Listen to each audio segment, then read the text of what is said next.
المسيح الخامس نعرة تكبير. السلام عليكم ورحمة الله.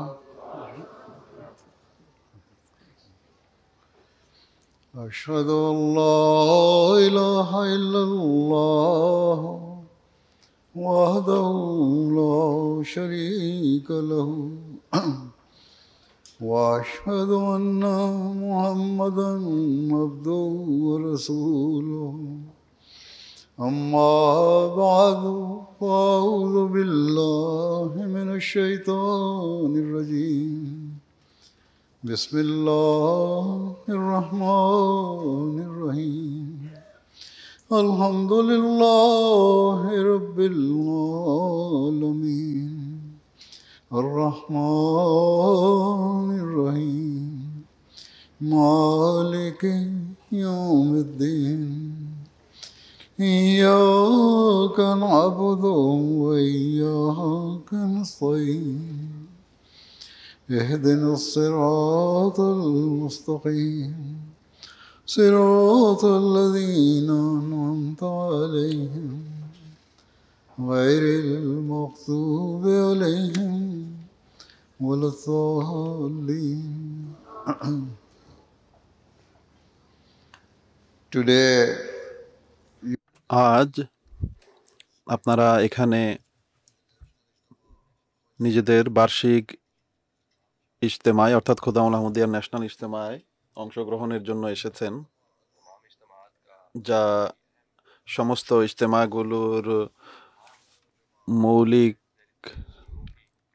এবং সবচেয়ে গুরুত্বপূর্ণ, আর অঙ্গ সংগঠনগুলোর প্রতিষ্ঠার যে মৌলিক উদ্দেশ্য তা হলো আল্লাহ তাআলার সন্তুষ্টি অর্জন এবং নিজেদের আধ্যাত্মিক যে অবস্থা তার উন্নতি করা। এটি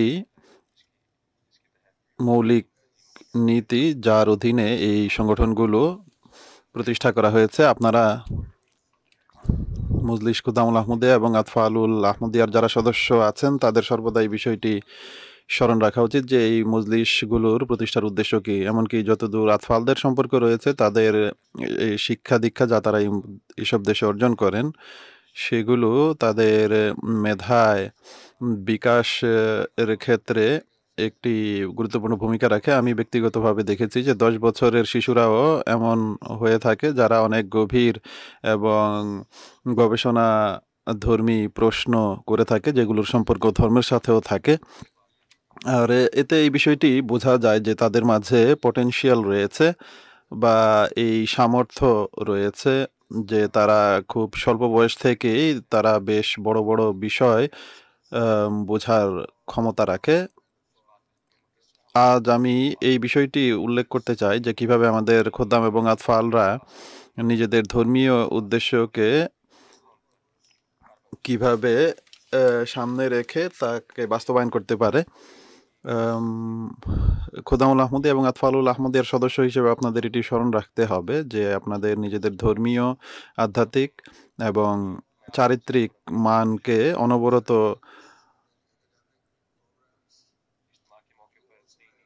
উচ্চ পর্যায়ে নিয়ে যাওয়ার চেষ্টা করতে হবে এবং ইজতেমার তালিমি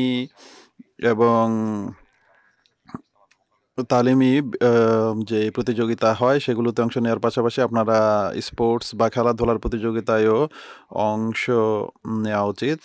আপনারা এটি অবশ্যই অংশ নিয়েছেন আমি আশা করি, কিন্তু এটিও আপনাদের মাথায় রাখতে হবে যে কে জিতলো বা কে হারলো এটি মূল বিষয় নয়। আমাদের যে মূল উদ্দেশ্য খেলাধুলার বা ক্রীড়া প্রতিযোগিতার আয়োজনের সেটি হলো সবাই যেন শারীরিক যে ব্যায়াম তাতে অংশ নিতে পারে এবং মজলিসের যারা সদস্য আছেন তাদের মাঝে শারীরিক যে দক্ষতা এবং তাদের উপর সেটি বৃদ্ধি পায় এবং তাদের উপর আল্লাহ তাআলার ইবাদতের দায়িত্ব এবং সৃষ্টির অধিকার প্রদানের যে দায়িত্ব সেটি যাতে তারা পালন করতে পারে সঠিকভাবে। দুর্ভাগ্যক্রমে বর্তমান যুগে বহু যুবক বয়সের ছেলেরা নিজেদের অনেক সময় অনলাইনে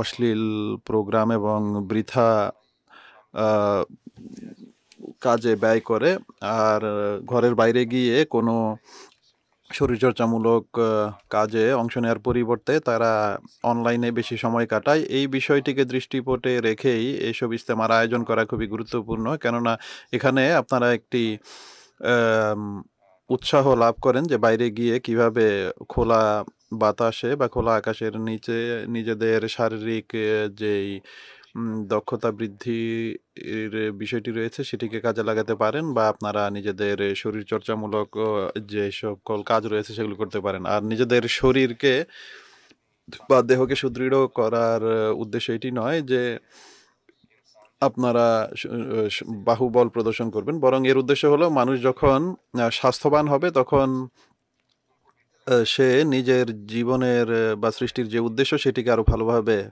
আহ, পালন করতে পারবে বা অর্জন করতে পারবে। আর আমাদের মৌলিক উদ্দেশ্য এটি যে আল্লাহ তাআলার অধিকার যেন আমরা প্রদান করতে পারি।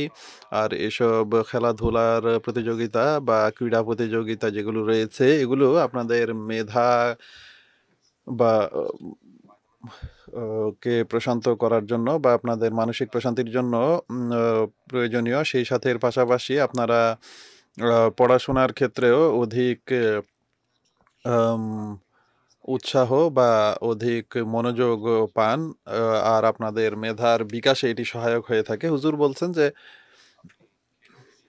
নিজেদের খেলাধুলার জন্য কিছুটা সময় বের করে নেয়া বা বের করা এটি যুবকদের ক্ষেত্রে তাদের জাগতিক শিক্ষা দীক্ষা এবং ধর্মীয় শিক্ষা দীক্ষার জন্য প্রয়োজনীয়। যেমনটি আমি বলেছি, মূল উদ্দেশ্য হলো আমাদের খেলাধুলার বা যে কোনো প্রতিযোগিতার তা এটি নয় যে আমরা জিতে যাব বা আমরা যেন জিততে পারি বা কোনো টুর্নামেন্ট আমরা হারলাম কি জিতলাম, এটি উদ্দেশ্য নয়। আমাদের জাগতিক উদ্দেশ্য অর্জনের পেছনে ছুটলে হবে না। যে যাদের জন্য যেভাবে আমরা অন্যান্য খেলাধুলার প্রতিযোগিতায় দেখে থাকি যে এটি তাদের জন্য জীবন মৃত্যুর মতো একটি প্রশ্ন দাঁড়ায়, আর তারা বিভিন্ন বৃথা ঝগড়াঝাটিতেও লিপ্ত হয়। আর অনেক সময় আহমদি এই যুবকদের মাঝেও এটি দেখা যায় যে অনেক সময় তারা আহ, জাগতিক পরিবেশের প্রভাবে তাদের মধ্যেও এসব জিনিস দেখা যায়। কিছুকাল পূর্বে আমি মাসরুর ক্রিকেট টুর্নামেন্টকে জন্যই ক্যান্সেল করিয়েছি, কেননা এটি বোঝা যাচ্ছিল যে ব্যক্তিগত স্বার্থে এবং আমিত্বের বিষয়াদি প্রকাশ পাচ্ছিল, আর তারা নিজেদের মূল উদ্দেশ্য থেকে দূরে সরে গিয়েছিল। আর এর যে মূল উদ্দেশ্য ভ্রাতৃত্ব প্রতিষ্ঠা, সেটি হওয়ার পরিবর্তে তারা নিজেদের মাঝে অনেক ক্ষেত্রে দেখা গেছে যে মনোমালিন্য সৃষ্টি হয়েছে। তো এই ধরনের চিন্তা চেতনা এবং আহ, মনোমালিন্য যদি দেখা দেয় তাহলে এগুলো থেকে পরবর্তীতে ঝগড়াঝাটির সৃষ্টি হয়। তো এর চেয়ে উত্তম হলো আমরা যেন এগুলো থেকে আত্মরক্ষা করি, যেন আমরা নিজেদের মূল যে উদ্দেশ্য নিজেদের সংশোধন করার সেটি এর প্রতি এগিয়ে যেতে পারি। আহমদি হিসেবে আমরা যখন কোনো খেলাধুলায় অংশগ্রহণ করি তখন সর্বদা স্পোর্টসম্যানশিপ এর যে স্পৃহা সেটিকে আমাদের বজায় রাখতে হবে এবং নিজেদের চারিত্রিক উন্নত মান এবং পারস্পরিক সম্মানপূর্ণ ব্যবহারের যে পরিবেশ সেটিতে কোনো ঘাটতি দেখালে চলবে না বা দুর্বলতা প্রদর্শন করলে চলবে না, বরং আমরা সর্বোত্তম চারিত্রিক মানের প্রদর্শন করব। যদি তা না করতে পারি তাহলে এসব আয়োজনের কোনো উপকার হবে না। আমি পুনরায় বলছি যে আমাদের ক্রীড়া প্রতিযোগিতা করার উদ্দেশ্য হলো আমাদের দৈহিক উন্নতির পাশাপাশি আমাদের ছেলেরা যাতে মেধাগত দিক থেকেও আরো উন্নত হতে পারে, যেন আল্লাহ তাআলার অধিকারের পাশাপাশি বান্দার অধিকার প্রদানকারী হয় এবং তারা জামাতের জন্য আরো উপকারী সত্তায় আম, নিজেদের গড়তে পারে। শুধু টিভি দেখা বা বৃথা সময় নষ্ট করা, বিভিন্ন ইলেকট্রনিক ডিভাইসে সময় ব্যয় করা, এটি মানুষের বিভিন্ন রোগ বালাইয়েরও কারণ হয়। আর বর্তমান যুগে ইন্টারনেটে সব ধরনের অশ্লীলতা এবং ভয়াবহ পরিণতিতে নিয়ে যাওয়ার মতো উপকরণ ইন্টারনেটে ভর্তি বা ভরপুর। আর সকল দিক থেকে নিজেদের মাঝে ঘৃণার ক্ষেত্রে আরো মানুষ উন্নতি করছে। আর বর্তমান যুগের এআই আরো বেশি এই ক্ষেত্রে আম,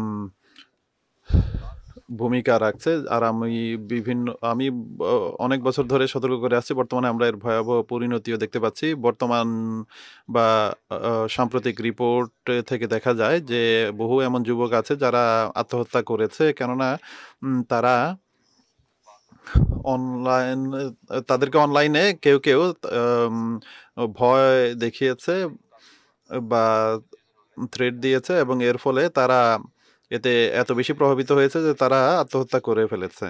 মিডিয়াতে সংবাদ এসেছে যে আমেরিকায় এক যুবক চ্যাট জিপিটি এর পক্ষ থেকে ভুল পরামর্শ পেয়ে সে আত্মহত্যা করেছে। আর এরপর অসংখ্য ভাইরাল ভিডিও দেখা যায় যেখানে একে অপরের প্রতি ভালোবাসা প্রদর্শনের পরিবর্তে ঘৃণাকে সেখানে প্রচার করা হচ্ছে বা বিস্তার দেয়া হচ্ছে। আর এসব ছবি বা ভিডিও মানুষ যখন দেখে তখন সামগ্রিকভাবে সমাজের উপর এর কি প্রভাব পড়ছে তাও আমাদের সামনে আজ স্পষ্ট। সম্প্রতি আমেরিকায় একজন রাজনৈতিক ব্যক্তিত্বকে হত্যা করা হয়েছে।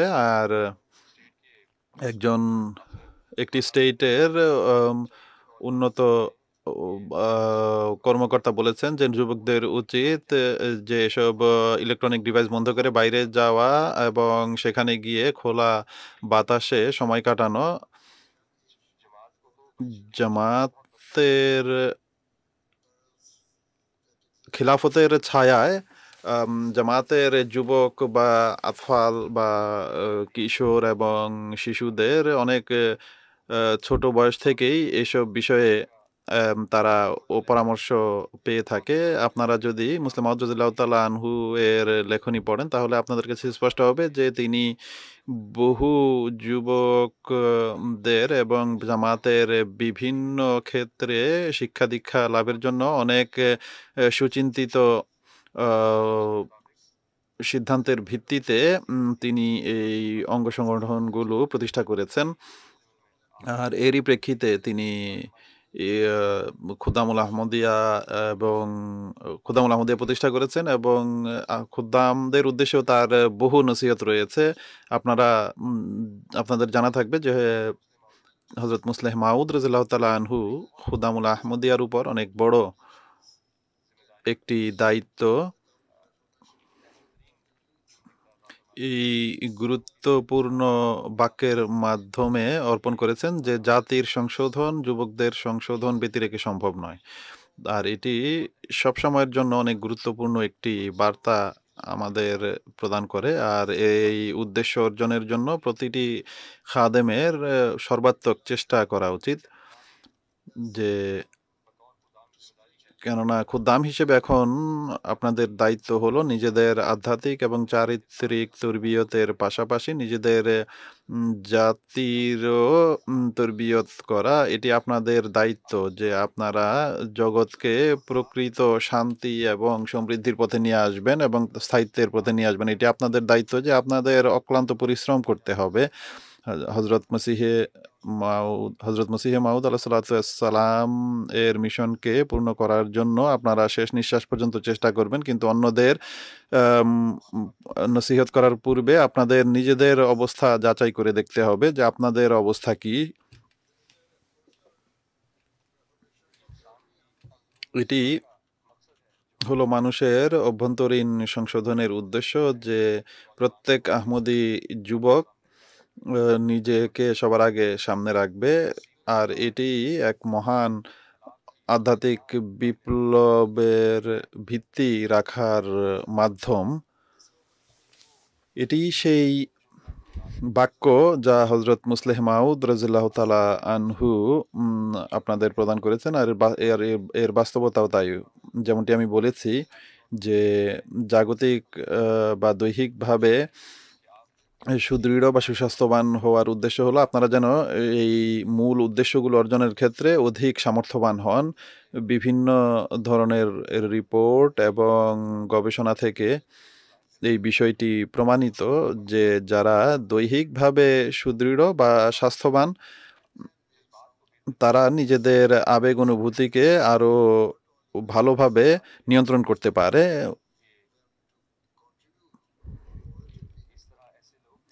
এভাবে এমন লোকেরা উম, নিজেদের সমাজে ইতিবাচক প্রভাব ফেলতে পারে, নিজেদের মনে নেতিবাচক ধারণা গ্রহণের পরিবর্তে।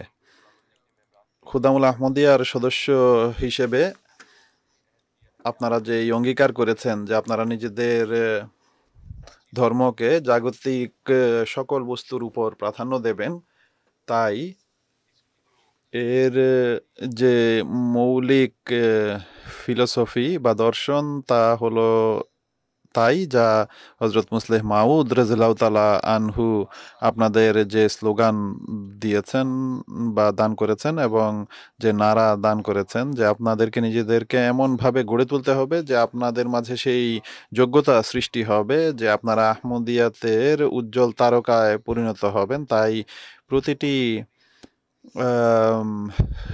সমাবেশ এবং প্রতিটি ভাষণে যা ইজতেমার সময় করা হয় তার উদ্দেশ্য হলো আপনারা যেন নিজেদের মাঝে এমন চিন্তা চেতনা সৃষ্টি করেন যার ফলে আপনারা নিজেদের মাঝে প্রকৃত আধ্যাত্মিক এবং ধর্মীয় ও চারিত্রিক যোগ্যতা সৃষ্টি হয়। সর্বদা স্মরণ রাখবেন যে ধর্মীয় যোগ্যতা সৃষ্টির সর্বোত্তম মাধ্যম হলো কোরআন শরীফের অধ্যয়ন। আমাদের বিভিন্ন প্রতিযোগিতা এবং ইজতেমার আয়োজন যেখানে তালিমি প্রতিযোগিতা হয় সেখানে সর্বপ্রথম প্রতিযোগিতা হয় কোরআন শরীফের, যা আমাদের যেভাবে দৈহিক প্রয়োজনে বা দেহের জন্য খাদ্য এবং পানীয়ের প্রয়োজন, একইভাবে আমাদের আধ্যাত্মিক দেহের জন্য কোরআন শরীফের প্রয়োজন। আপনাদের সবার এই বিষয়টি অনুধাবন করা উচিত বা বোঝা উচিত যে কোরআন শরীফ এর অসাধারণ এবং অসীম বরকত বা কল্যাণ যেন আপনাদের জীবনের উদ্দেশ্য হতে পারে। আর এই কারণেই এবারের ইজতেমার থিম বা মূল বিষয় এটি নির্ধারণ করা হয়েছে। আর যখন শিশুরা ছেলেমেয়েরা 7 বছর বয়স হয় এবং তারা কোরআন শরীফ পড়া শেষ করে আর আমিন করানোর জন্য আমার কাছে লেখে, তখন এর উদ্দেশ্য এটি নয় যে আমিন করার মাধ্যমে তাদের কোরআন শরীফ পড়া শেষ হয়ে গেল, বরং এটির উদ্দেশ্য হলো কোরআন শরীফ প্রথমবার নাজরা পড়া শেষ করার উদ্দেশ্য হলো এটি হলো সেই সূচনা সারা জীবনের এক আম, উম, মহান কাজের, যেটি কোরআন শরীফ পাঠের মাধ্যমে আপনারা সারা জীবন করতে থাকবেন আর সে অনুযায়ী নিজেদের জীবনকে গড়ার চেষ্টা করবেন। সর্বদাই চেষ্টা করতে হবে যে আল্লাহ তাআলা পবিত্র কোরআনে আমাদের যে শিক্ষা প্রদান করেছেন সেই অনুযায়ী যাতে আমরা নিজেদের জীবন পরিচালিত করতে পারি। বৃথা চলচ্চিত্র এবং নাটক ইত্যাদি দেখার পরিবর্তে আর অসংখ্য সময় বা বহু সময় এতে ব্যয় করার পরিবর্তে আপনাদের বুঝতে হবে যে কোরআন শরীফ শিখা আপনাদের জন্য একান্ত আবশ্যক আর নিজেদের সে অনুযায়ী নিজেদের সংশোধন করা আবশ্যক যেন আল্লাহ তাআলার সাথে একটি এই দৃঢ় সম্পর্ক বন্ধন আপনারা গড়তে পারেন। আর এর জন্য আপনাদেরকে আর এর মাধ্যমে আপনারা সমাজেও নিজেদের গুরুত্বপূর্ণ ভূমিকা পালন করার তৌফিক লাভ হবে। তাই কোরআন শরীফ নিয়মিত পাঠ করুন, এটিকে নিজেদের বুকে ধারণ করুন এবং সে অনুযায়ী আমল করুন। অনেক সময় অনুবাদ কঠিন হয়ে থাকে বোঝা, তাই এর সাথে সাথে আপনাদের কোরআন শরীফের তাফসীর পড়াও ও প্রয়োজন, যা জামাতের পক্ষ থেকে প্রকাশিত হয়েছে বা যেগুলো জামাতের পক্ষ থেকে প্রকাশিত হয়েছে। আপনাদের অনেকেরই বয়স এমন যেই বয়সে মানুষ খুব সহজেই জ্ঞান আত্মস্থ করতে পারে। এই সময় মানুষের মেধা অনেক বেশি বিকশিত হয় আর সে নতুন নতুন জ্ঞান অর্জন করতে প্রস্তুত থাকে। আর বৃদ্ধ বয়সের তুলনায় যুবক বয়সটি আপনাদের বোঝার জন্য অনেক সহায়ক হয়ে থাকে। তাই কোরআন শরীফ পাঠের পাশাপাশি আপনাদের উচিত মহানবী সাল্লাল্লাহু আলাইহি ওয়াসাল্লামের জীবনীও যাতে আপনারা পাঠ করেন, কেননা তার পুরো জীবন একটি সময়ের গণ্ডির ঊর্ধ্বে এক উত্তম আদর্শ আমাদের সামনে উপস্থাপন করে। কোরআন শরীফ আল্লাহ তাআলা বলেছেন যে এক ব্যক্তি যদি আল্লাহ তাআলার নৈকট্য অর্জন করতে চায় তাহলে মহানবী সাল্লাল্লাহু আলাইহি ওয়াসাল্লামের উত্তর আদর্শের উপর যেন সে চলে বা সেটিকে যেন ধারণ করে। বলা হয় যে এক ব্যক্তি হযরত আয়েশার কাছে জিজ্ঞেস করেন যে মহানবী সাল্লাল্লাহু আলাইহি ওয়াসাল্লামের চরিত্র কেমন ছিল। তখন তিনি বলেন যে তুমি কি কোরআন শরীফ পড়নি? কানা খুলুকুহুল কুরআন, অর্থাৎ মহানবী সাল্লাল্লাহু আলাইহি ওয়াসাল্লামের চরিত্র তো একান্ত কোরআন শরীফের বাস্তবায়ন ছিল। মহানবী সাল্লাল্লাহু আলাইহি ওয়াসাল্লামের জীবনে কোরআন শরীফের এক একটি শব্দ বাস্তবায়িত হয়েছে। কোরআন শরীফকে সর্বোত্তমভাবে তিনি সাল্লাল্লাহু আলাইহি ওয়াসাল্লাম নিজের জীবনে বাস্তবায়ন করেছেন। তাই মহানবী সাল্লাল্লাহু আলাইহি ওয়াসাল্লামের জীবনী আমাদের সর্বদা পাঠের চেষ্টা করা উচিত এবং তার উপর আমল করার চেষ্টা করা উচিত। তবেই আপনারা নিজেদের সেই অঙ্গীকারের উপর বা সেই অঙ্গীকার পালনকারী হতে পারবেন প্রকৃত অর্থে। কখনো তখনই আমরা হযরত মসিহ মাউদ আলাইহিস সালামের সেই আধ্যাত্মিক মিশনকে পূর্ণকারী হতে পারবো যার জন্য তাকে প্রেরণ করা হয়েছে। যদি আপনারা পূর্ণ নৈতিকতার সাথে যা আপনারা শিখেছেন নিজেদের জীবনে বাস্তবায়ন করেন, যা আপনারা এখান থেকে শিখেছেন বা অর্জন করেছেন, তাহলে এর দীর্ঘস্থায়ী কল্যাণ আপনারা লাভ করবেন। আর এই ইজতেমা সত্যিকার অর্থে আপনাদের জন্য উপকারী হবে। শুধু 2-3 দিনের জন্য এখানে আসা এবং আল্লাহ তাআলার সাথে সম্পর্ক গড়ার চেষ্টা করা এটি যথেষ্ট নয়, বরং আপনাদের উচিত সর্বদা যেন আপনার আল্লাহ তাআলার সাথে সম্পর্ক ক্ষেত্রে উন্নতির চেষ্টা করেন। প্রতিদিন কিছু সময় নির্ধারণ করে নেওয়া প্রতিদিনের, যে আপনারা এই সময়টি কোরআন শরীফের তিলাওয়াত করবেন এবং এটি অধ্যয়ন করবেন, এবং যদি আপনারা নিষ্ঠার সাথে এই চেষ্টা করেন তাহলে আপনারা দেখবেন যে ইনশাআল্লাহ এর এক অসাধারণ ফলাফল আপনাদের জীবনে সৃষ্টি হচ্ছে, যা আপনাদের আমল এবং আধ্যাত্মিকতার ক্ষেত্রে উন্নতির কারণ হবে। আপনাদের হৃদয় সর্বদা আল্লাহ তাআলার প্রতি বিনত থাকবে এবং এই যুগের যত কলুষতা রয়েছে, মন্দ বিষয়াদি রয়েছে, সেগুলোর যে সকল মন্দ ফলাফল, মন্দ প্রভাব মানুষের উপর পড়ছে, সেগুলো থেকে আপনারা মুক্ত থাকতে পারবেন এবং এই জগতের চাকচিক্য এবং বাহ্যিক যে আকর্ষণ রয়েছে সেটির কুৎসিত চেহারা আপনাদের চোখে ধরা পড়বে। কেউ মহানবী হযরত আয়েশাকে জিজ্ঞেস করে যে মহানবী সাল্লাল্লাহু আলাইহি ওয়াসাল্লামের নামাজ কেমন হতো, তখন তিনি রাদিয়াল্লাহু তাআলা আনহা বলেন যে তুমি এই প্রশ্ন না করলেই উত্তম হবে, কেননা তার ইবাদতের সৌন্দর্য এমন ছিল যা বর্ণনা করা সম্ভব নয়। অর্থাৎ সেই শব্দই নেই যা দ্বারা মহানবী সাল্লাল্লাহু আলাইহি ওয়াসাল্লামের ইবাদতের সৌন্দর্য প্রকাশ করা সম্ভব। তার অসাধারণ বিগলন এবং আহাজারি যা তিনি আল্লাহ তাআলার সমীপে করতেন তা ভাষায় প্রকাশ করা সম্ভব নয়। আল্লাহ তাআলার ভালোবাসায় তিনি আপাদমস্তক ডুবেছিলেন। মহানবী সাল্লাল্লাহু আলাইহি ওয়াসাল্লামের উন্নত মর্যাদা নিশ্চিতভাবে অর্জন করা সম্ভব নয়, কিন্তু অবশ্যই আমরা সেই চেষ্টা করতে পারি যে তার সাল্লাল্লাহু আলাইহি ওয়াসাল্লামের সেই পবিত্র সিরত বা সেই উত্তম আদর্শের উপর যেন আমরা আমল করার চেষ্টা করতে পারি, যা পুরো মানব জাতির জন্য এক উত্তম আদর্শ। সবচেয়ে গুরুত্বপূর্ণ মৌলিক নীতি হলো মহানবী সাল্লাল্লাহু আলাইহি ওয়াসাল্লাম যা শিখিয়েছেন এবং নিজ আমল দ্বারা যা আমাদের সামনে তুলে ধরেছেন, তা হলো এই যে আমরা যেন আল্লাহ তাআলাকে সর্বদা নিজেদের দৃষ্টিপটে রাখি, তার ইবাদতের যে দায়িত্ব তা পালন করি এবং পালন করার সর্বাত্মক চেষ্টা করি এবং সর্বদা এটিকে যেন সবচেয়ে বেশি গুরুত্ব প্রদান করি। হযরত মুহাম্মদ মুস্তাফা, হযরত মুহাম্মদ মুস্তাফা, নারায়ে তাকবীর।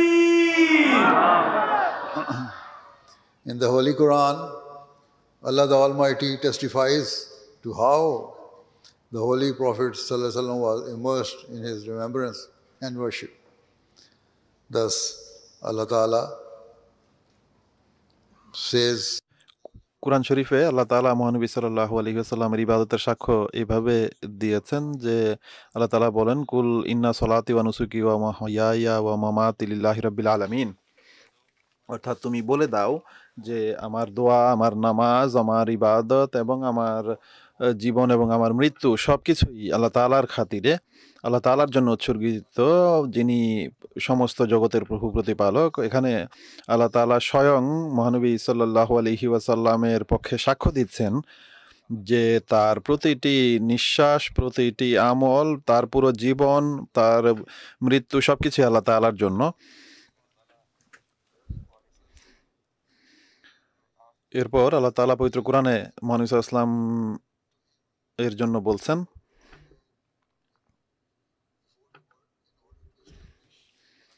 যে আল্লাহ তাআলার সামনে যেন মানুষ সম্পূর্ণভাবে বিনত হয়ে ঝুঁকে যায়, যেন আর এক্ষেত্রে যেন সারা মানব জাতি মহানবী সাল্লাল্লাহু আলাইহি ওয়াসাল্লামের অনুসরণ করে। মহানবী সাল্লাল্লাহু আলাইহি ওয়াসাল্লামের উন্নত মানের উল্লেখ করে আল্লাহ তাআলা বলেন যে তার মান্যকারী যারা রয়েছে তারা মহানবী সাল্লাল্লাহু আলাইহি ওয়াসাল্লামের উত্তম আদর্শকে এই নিশ্চয়তার সাথে অনুসরণ করবে যে আল্লাহ তাআলাই সমস্ত কল্যাণের উৎস। তাই আজ বর্তমান যুগে আপনারা এই সুযোগ পাচ্ছেন যে আপনারা শিক্ষাক্ষেত্রে উন্নতি যদি লাভ করে থাকেন, তাহলে এটি মনে করবেন না যে এটি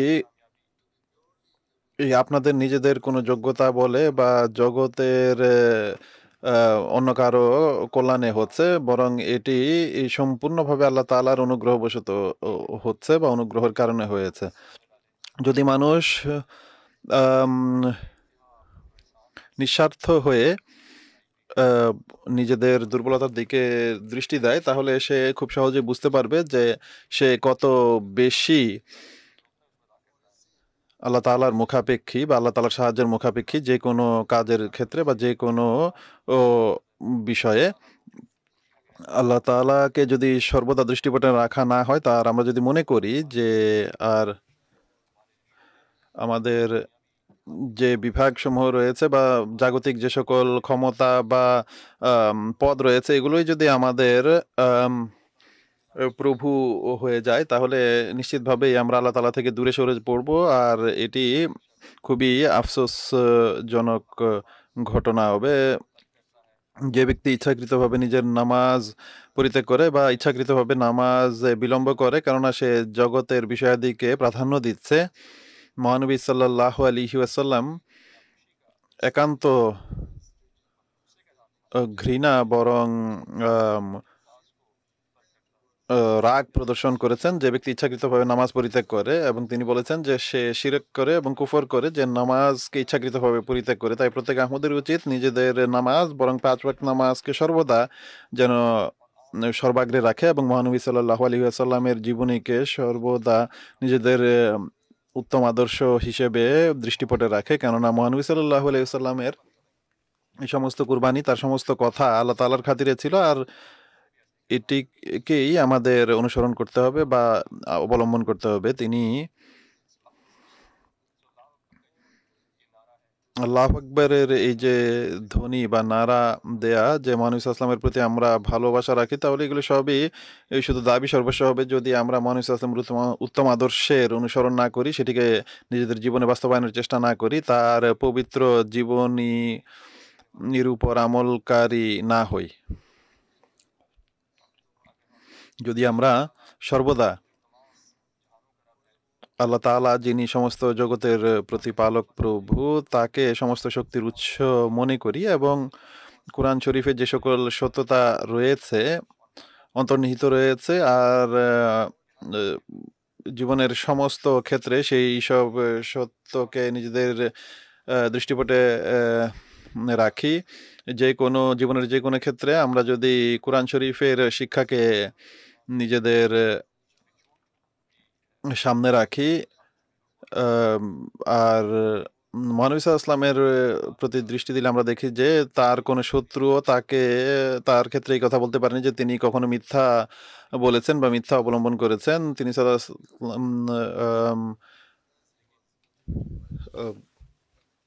সেই আদর্শ আমাদের ধারণ করতে হবে। কিন্তু আবু জাহলের দুর্ভাগ্য হলো সে নিজের অহংকারের কারণে এবং মূর্তি পূজায় এত বেশি লিপ্ত ছিল যে এগুলো জানা সত্ত্বেও সে ইসলাম গ্রহণ করেনি। এটি জানা সত্ত্বেও যে মহানবী সাল্লাল্লাহু আলাইহি ওয়াসাল্লাম মিথ্যাবাদী ছিলেন না, তারপরও সে ঈমান আনতে পারেনি। আর এটি খুবই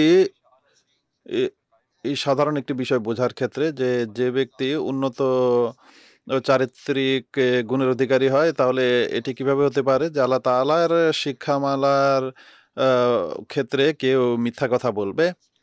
অর্থাৎ জাগতিক বা মানবীয় বিষয়াদিতে যে উন্নত চরিত্রের অধিকারী হয়, সে কখনো আল্লাহ তাআলার ক্ষেত্রে মিথ্যা বলতে পারে না। আর মহানবী সাল্লাল্লাহু আলাইহি ওয়াসাল্লামের নবুয়তের দাবির পূর্বেও তিনি সাল্লাল্লাহু আলাইহি ওয়াসাল্লাম এর সত্যতার বা অসাধারণ সত্যবাদিতার মান সম্পর্কে মানুষ অবগত ছিল। ইসলামের শিক্ষাকে মানুষের কাছে পৌঁছানোর জন্য আবশ্যক ছিল যেন এমন এক ব্যক্তি মানুষের সামনে থাকেন যিনি উন্নত চারিত্রিক বৈশিষ্ট্যে এর অধিকারী হবেন। একবার মহানবী সাল্লাল্লাহু আলাইহি ওয়াসাল্লামের সাথে কেউ বসেছিল, তখন তিনি বলেন যে আমি কি তোমাদের বলবো যে সবচেয়ে বড় গুনাহ কি? তিনি সাল্লাল্লাহু আলাইহি ওয়াসাল্লাম বলেন যে তা হলো শিরক। এরপর হলো নিজ পিতামাতার অবাধ্য হওয়া, আর এরপর কাউকে অন্যায়ভাবে হত্যা করা। তিনি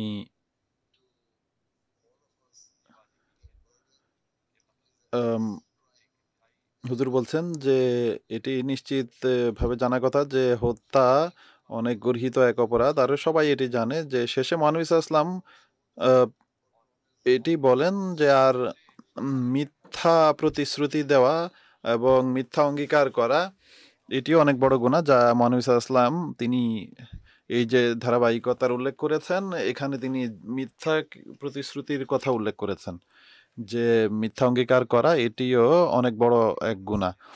তো মিথ্যার কে কত মারাত্মকভাবে মিথ্যা থেকে বারণ করা হয়েছে এটি, বা কত গুরুত্ব সহকারে বারণ করা হয়েছে এটি বোঝা যায় এ থেকে। মানুষ এজন্য মিথ্যা বলে কেন? যেন সে নিজের ব্যক্তি স্বার্থ অর্জন করতে পারে, আর মিথ্যা বলার সময় এছাড়া আর কোনো উদ্দেশ্য থাকে না। তাই প্রত্যেক আহমদীর উচিত নিজেদের ব্যক্তিগত বিষয়াদি বা ব্যবসায়িক বিষয়াদিতেও তারা যেন সততা এবং সত্যতাকে সর্বদা নিজেদের দৃষ্টিপটে রাখে। মহানবী সাল্লাল্লাহু আলাইহি ওয়াসাল্লামের বাসনা ছিল যে তিনি মানুষের মাঝে এত বেশি সততার প্রচলন করবেন যে একবার তিনি যখন দেখেন যে কেউ নিজের সন্তানকে কোনো জিনিস দেওয়ার ছলে নিজের কাছে রাখছিল, তখন মহানবী সাল্লাল্লাহু আলাইহি ওয়াসাল্লাম বলেন যে তুমি যদি তাকে এই জিনিসটি না দিতে, তাহলে এটা আল্লাহ তাআলার দৃষ্টিতে মিথ্যা হিসেবে গণ্য হতো। এরপর মহানবী সাল্লাল্লাহু আলাইহি ওয়াসাল্লাম আর এইভাবে তিনি নিজ আর এভাবে সে নিজের সন্তানকে এই শিক্ষা যেন দিচ্ছে যে সে অন্যদের সাথেও প্রতারণা করতে হয়। তাই আম, রসিকতার ছলেও মিথ্যা বলার অনুমতি নেই। সকল অবস্থায় মিথ্যা বলা এটির কোনো অনুমতি নেই, মিথ্যা বলার অনুমতি নেই। Absolute honesty ought to পরিপূর্ণ সততা বা সর্বাবস্থায় সততা, এটি হলো এক আহমদীর বৈশিষ্ট্য। আর আমরা যদি এমনটি করতে পারি তবেই আমাদের জামাত সেই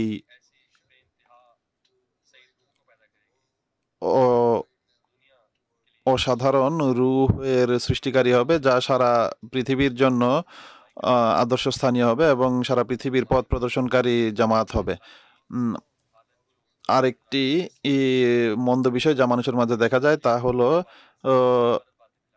বৃথা বিষয়াদির প্রচার বা আজে বাজে কথা বলা এবং কারো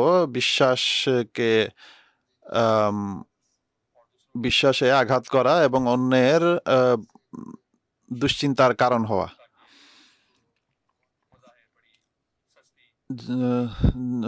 যেন বাহ্যত খুবই তুচ্ছ বিষয়াদি নিয়ে হাসি ঠাট্টা করা, এগুলো আমরা সোশ্যাল মিডিয়াতে আজ দেখতে পাই, যে যেখানে মিথ্যা খবর বা মিথ্যা কথা ছড়ানো এবং রসিকতার ছলে কোনো বিষয় করা, যার ফলে মানুষের মাঝে পারস্পরিক বিদ্বেষ সৃষ্টি হয় এবং অনেক সময় এর ফলে রীতিমতো ঝগড়া লড়াই আরম্ভ হয়ে যায় আর এইভাবে সমাজে এক অশান্তি দেখা দেয়। সর্বদা আপনাদের এসব বিষয় থেকে আত্মরক্ষা করতে হবে। আপনারা যদি সোশ্যাল মিডিয়া ব্যবহার করতেই চান তাহলে মনে রাখবেন যে এটিকে ইতিবাচক শক্তি হিসেবে ব্যবহার করতে হবে, সত্যের প্রসারের জন্য এটিকে ব্যবহার করতে হবে, আল্লাহ তাআলার নির্দেশাবলীর প্রচারের জন্য ব্যবহার করতে হবে, মনিসা ইসলামের শিক্ষামালার প্রচারের জন্য ব্যবহার করতে হবে, আর আধ্যাত্মিক এবং চারিত্রিক বৈশিষ্ট্যকে উন্নত করার জন্য ব্যবহার করতে হবে, যেগুলো আমাদের হযরত মুসলিম আউদ ইসলাম শিক্ষা দিয়েছেন। শুধুমাত্র বৃথা বিষয়াদি বাজে বাজে কথা বলার জন্য এবং অন্যদের কষ্ট দেওয়ার জন্য বা অন্যদের মনে কষ্ট দেওয়ার জন্য এবং শত্রুতা ছড়ানোর জন্য বা বিদ্বেষ ছড়ানোর জন্য সোশ্যাল মিডিয়াকে ব্যবহার করবেন না, বরং সোশ্যাল মিডিয়াকে শুধু নেকির প্রচারের জন্য ব্যবহার করা উচিত। সম্প্রতি আমি জার্মানির জলসা সালানের লাজনাদের উদ্দেশ্যে ভাষণেও এটি বলেছিলাম যে এখন যেমনটি অনেক সময় দেখা যায় যে নারীদের মাঝে এদিক সেদিকার কথা বলার প্রচলন রয়েছে, এখন দেখা যায় যে সোশ্যাল মিডিয়াতেও তারা এটি করছে। আর পুরুষরা সোশ্যাল মিডিয়ার কারণে এক্ষেত্রে আরো বেশি ধাবিত হচ্ছে। মনিসা ইসলাম খুব কঠোরভাবে আমাদের এ থেকে বিরত থাকতে বলেছেন।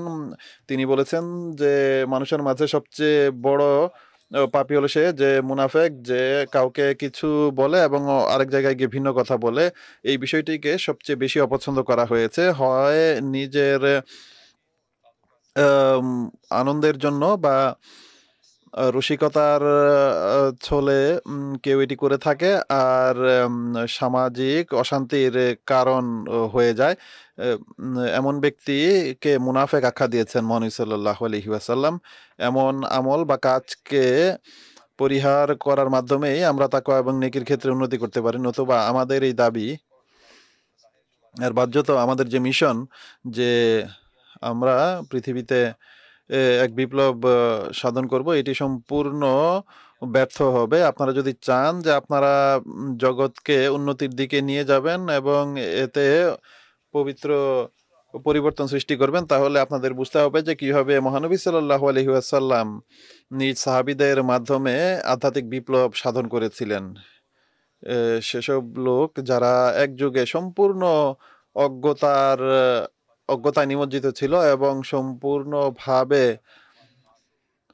মন্দ কর্মে লিপ্ত ছিল, তারা চারিত্রিক এবং আল্লাহওয়ালা লোকে পরিণত হয়েছেন। এটি ছিল সেই মহান পরিবর্তন বা মহান বিপ্লব যা মহানবী সাল্লাল্লাহু আলাইহি ওয়াসাল্লাম সাধন করেছিলেন। শুধু কথায় এই বিপ্লব আসবে না, এই বিপ্লব সেই অসাধারণ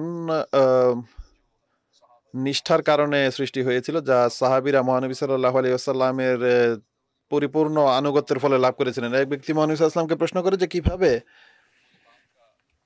সে এই বিষয়টিকে নিশ্চিত করতে পারে যে সে জান্নাতে যেতে পারবে বা জান্নাত লাভ করতে পারবে। মানুষ অনেক সময় এই প্রশ্ন করে থাকে। তো মহানবী সাল্লাল্লাহু আলাইহি ওয়াসাল্লাম উত্তরে বলেন যে সে যেন শিরক পরিত্যাগ করে এবং কখনো আল্লাহ তাআলার সাথে কাউকে শরিক না করে, আর নামাজ আদায় করে বা জামাত নামাজ আদায় করে এবং যাকাত প্রদান করে। এরপর মহানবী সাল্লাল্লাহু আলাইহি ওয়াসাল্লাম এবং নিজ বলেন যে নিজ নিকটাত্মীয়দের সাথে উত্তম আচরণ করো, তাহলে তোমাদের জন্য তোমাদের জান্নাতে প্রবেশ করানো হবে। এই আত্মীয় স্বজনের মাঝে সমস্ত আত্মীয় স্বজন অন্তর্ভুক্ত।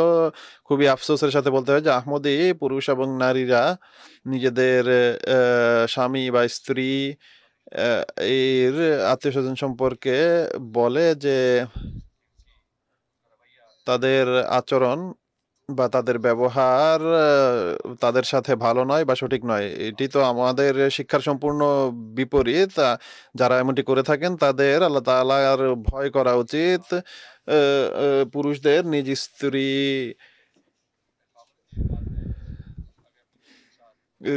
এবং তার আত্মীয়স্বজনদের সাথে উত্তম ব্যবহার করা উচিত। একই কথা মেয়েদের ক্ষেত্রেও প্রযোজ্য। যদি এটি না করা হয় তাহলে মহানবী সাল্লাল্লাহু আলাইহি ওয়াসাল্লাম এর কথা আপনাদের স্মরণ করা উচিত যে মহানবী সাল্লাল্লাহু আলাইহি ওয়াসাল্লাম তাদেরকে জান্নাতের সুসংবাদ দিয়েছেন যারা নিজ আত্মীয়দের সাথে সদাচরণ করে। তাহলে কেন শাশুড়িরা নিজ বউদের ছেলের বউদের সাথে খারাপ ব্যবহার করবে বা শ্বশুর বাড়ির আত্মীয় স্বজনদের সাথে কেউ কেন অসদাচরণ করবে? আল্লাহ তাআলার নির্দেশাবলী এবং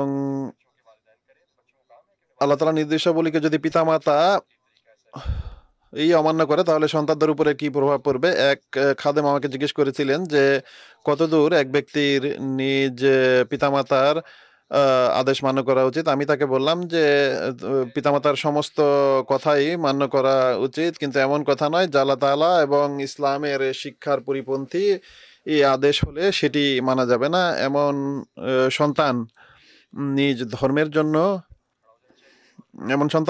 জন্য দাঁড়িয়ে যাবে এবং নিজ পিতামাতা যে নির্দেশ তাকে দিচ্ছে বা আদেশ দিচ্ছে সেটির বিরোধিতা করবে, কিন্তু এ ছাড়া বাকি সব কথাই মান্য করা উচিত। আমরা এখন ইজতেমার শেষ পর্যায়ে এসেছি। আমি আপনাদের পুনরায় এই দিকে দৃষ্টি আকর্ষণ করছি যে যখন আপনাদের নিয়মিত কোরআন চর্চা করতে হবে। যখন কোরআন চর্চা করবেন তখন আপনারা এর অন্তর্নিহিত হিকমত বা প্রজ্ঞা জানতে পারবেন, আর আপনারা জানতে পারবেন যে কোন কোন বিষয়ের উপর আপনাদের আমল করতে হবে এবং কোনগুলো আপনাদের পরিত্যাগ করতে হবে। আমি তো কোরআন শরীফের শিক্ষার খুবই সামান্য অংশ আপনাদের সামনে তুলে ধরেছি। আমাদের শিশুরা এবং যুবকরা এবং বড়রা সবার উচিত কোরআন শরীফের শিক্ষা অনুযায়ী যেন নিজেদের জীবন যাপন করে। আর যদি আমরা এমনটি করি তবে আমরা প্রকৃত আধ্যাত্মিক বিপ্লব সাধন করতে পারবো। নতুবা এই ধরনের পরিবর্তন এবং এই যে আমাদের দাবি এগুলো কিছুই থাকবে না, বা এগুলো কেবল দাবি সর্বস্ব। আমরা খুবই সৌভাগ্যবান যে আমরা আহমদী, কিন্তু তখনই আমরা নিজেদের প্রকৃত উদ্দেশ্য অর্জন করতে পারবো যখন আমরা জামাতের সাথে আমাদের সম্পর্ক সুদৃঢ় করতে পারবো এবং আমরা এইসব ইজতেমায় অংশগ্রহণ করে যা কিছু শিখি সেই শিক্ষা অনুযায়ী বা আমরা এই শিক্ষা অর্জন করতে পারি যে আমরা কিভাবে নিজেদের জীবনযাপন করতে পারি। আর ইসলামের প্রতিটি শিক্ষার উপর আমল করার জন্য আমাদের সর্বাত্মক চেষ্টা যদি আমরা করি তবে আমরা প্রকৃত অর্থে তাকওয়া অর্জনকারী হতে পারবো। যদি আমাদের যুবক এবং শিশুরা এইসব বিষয়ের উপর আমলকারী হয়ে যায় তাহলে তারা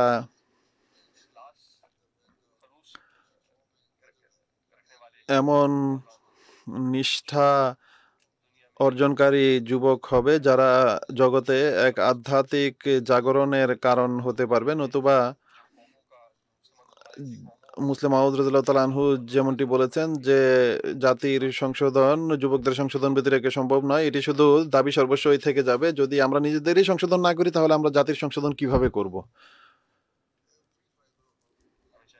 আমাদের উচিত আমাদের দেহের প্রতিটি কণা, অণু, পরমাণু যেন এই বিষয়ে নিয়োজিত হয়, যেন আমরা নিজেদের সংশোধন করতে পারি, যেন আমরা জাতিসমূহের সংশোধনের কারণ হতে পারি। আপনারা যখন এই ইজতেমা থেকে ফিরে যাবেন তখন নিজেদের মাঝে এই বিপ্লব সৃষ্টি করে এখান থেকে যান যে আমরা সারা পৃথিবীকে আল্লাহ তাআলার পথে নিয়ে আসবো বা আল্লাহ তাআলার দিকে নিয়ে আসবো।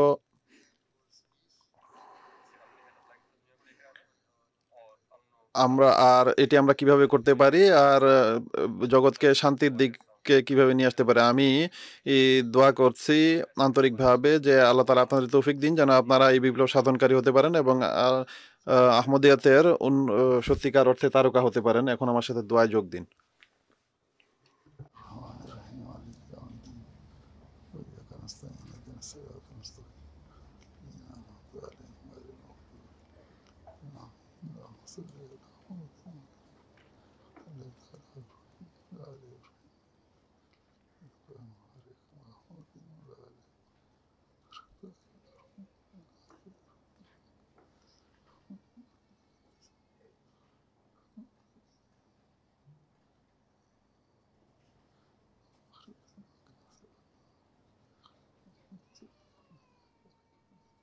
Ameen.